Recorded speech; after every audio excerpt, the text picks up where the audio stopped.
বিসমিল্লাহির রহমানির রহিম। আসসালামু আলাইকুম দর্শক, কেমন আছেন? আশা করি ভালো আছেন।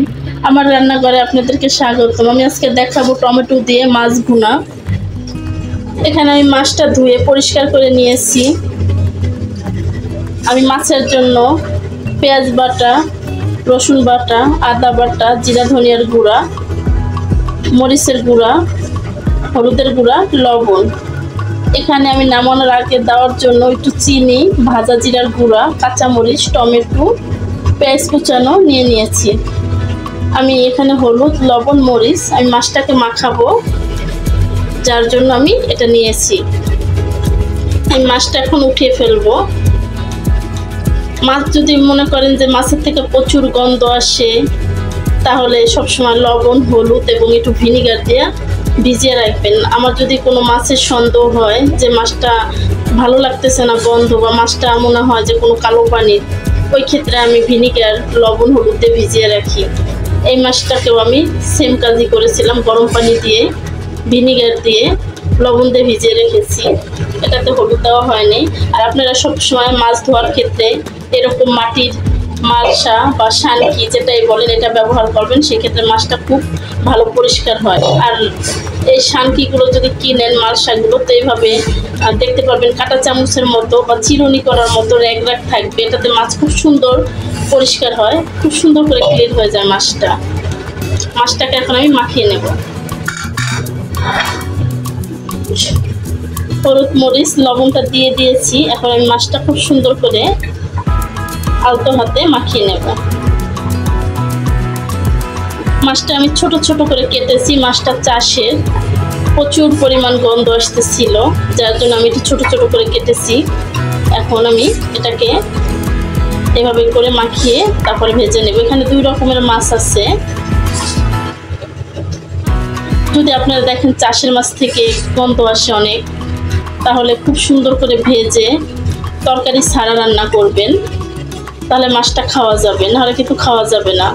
আমি মাছটা কিনছি তখন বুঝতে পারিনি। যখন একদিন রান্না করছি তখন দেখি গন্ধ আসে, যার জন্য আজকে আমি পদক্ষেপ নিয়েছি যে আমি মাছটা ছোট ছোট করে কেটে তারপর রান্না করব ভেজে। এখন আমি ভাজতে দিয়ে দেব। মাখানো হয়ে গেছে। আমি কড়াইতে আগের থেকে তেলটা বসিয়ে রেখেছিলাম।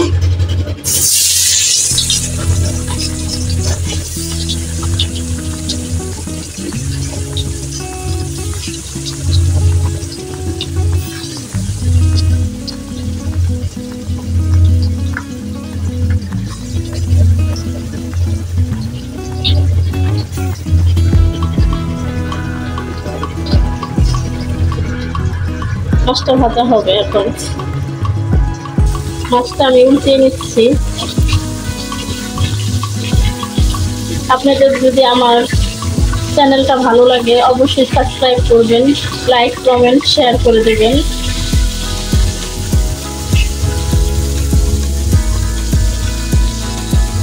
মাছটা ভাজা হয়ে গেছে। এখন এই মাছটা উঠে ফেলবো।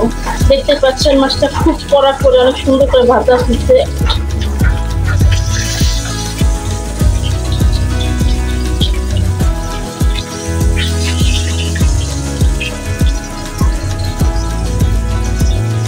আমার এই মাছটা ভাজা হয়ে গেছে অলরেডি।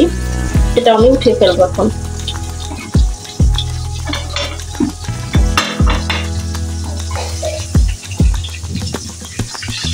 মাছটা সবসময় হলুদের সাথে একটু মরিচ দিয়ে দিবেন, দেখতে কালারটা খুবই সুন্দর আসবে। আপনারা চাইলে পরে মশলার সাথে মরিচ না দিলেও হবে।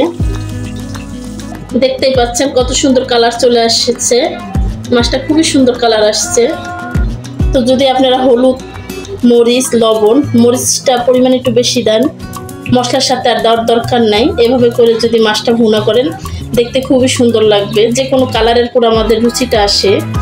এখন আমি পেঁয়াজ কুচিটা দিয়ে দেব। আমরা এক্সট্রা কোনো তেল আর ব্যবহার করি নাই, কারণ এটা তো ভাজা মাছ, ওটা থেকে এমনিতে তেল আরও বের হবে, যার জন্য। এখন পেঁয়াজটাকে একটু চুলার উপর রেখে নরম করে নেব। যে কোনো রান্নাতেই সুন্দর যদি হয়, সেই খাবারটার পুরো আমাদের রুচি চলে আসে, একটা লোভনীয় লোভনীয় খাবারের ইটা লাগে, দেখতে সৌন্দর্যটা আসে। তো প্রত্যেকটা রান্নার সৌন্দর্য নিয়ে আসতে হবে আগে, যে আমাদের খেতে জানো যে জিনিস দেখতে ভালো লাগে সে জিনিস খেতেও ভালো লাগে। এখন এটা একটু নরম করে নেব আমরা। এটা প্রায় হয়ে আসছে পেঁয়াজটা ভাজা হয়ে গেছে। এখন আমি এই মশলাটা দিয়ে দেব। এখন আমি নেড়ে নেব। একটু পানি দিয়ে দিতে হবে।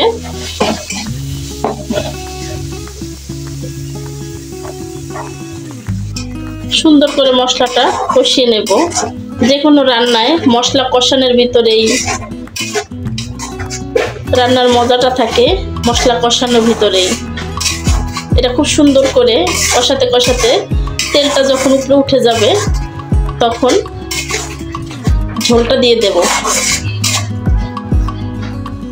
দর্শক, আমার মশলাটা খুব সুন্দর কষানো হয়ে গেছে। এখন আমি পানি দিয়ে দেব।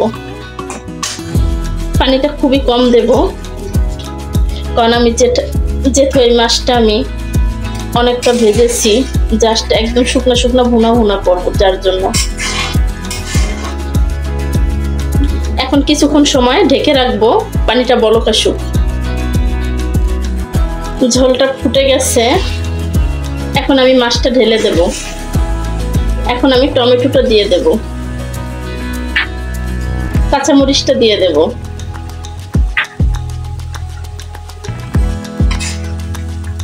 দর্শক, এখন লো হিটে আমি এটাকে 10 মিনিট রাখবো চুলায়, 10 মিনিট লো হিটে। দর্শক, 10 মিনিট হয়ে গেছে। এখন আমি নেড়ে দেখব। যেহেতু আমি লো হিটে রেখেছি সেই ক্ষেত্রে খুব সুন্দর করে মাছটা রান্না হয়ে গেছে, কিন্তু ঝোলটা বেশি কমে নেই। এখন আমি জিরার গুঁড়াটা দিয়ে দেব, চিনি, জিরার গুঁড়া।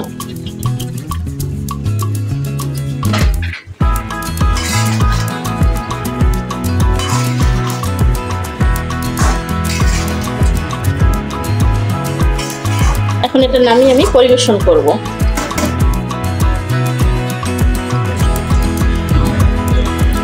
দর্শক, হয়ে গেল আমার টমেটো দিয়ে মাছ ভুনা। আপনাদের যদি এভাবে ভালো লাগে অবশ্যই আমাকে সাপোর্ট করবেন। ভালো থাকবেন, আশপাশের মানুষকে ভালো রাখবেন। আল্লাহ হাফেজ। আবার দেখা হবে নতুন কোনো ভিডিও নিয়ে। আল্লাহ হাফেজ।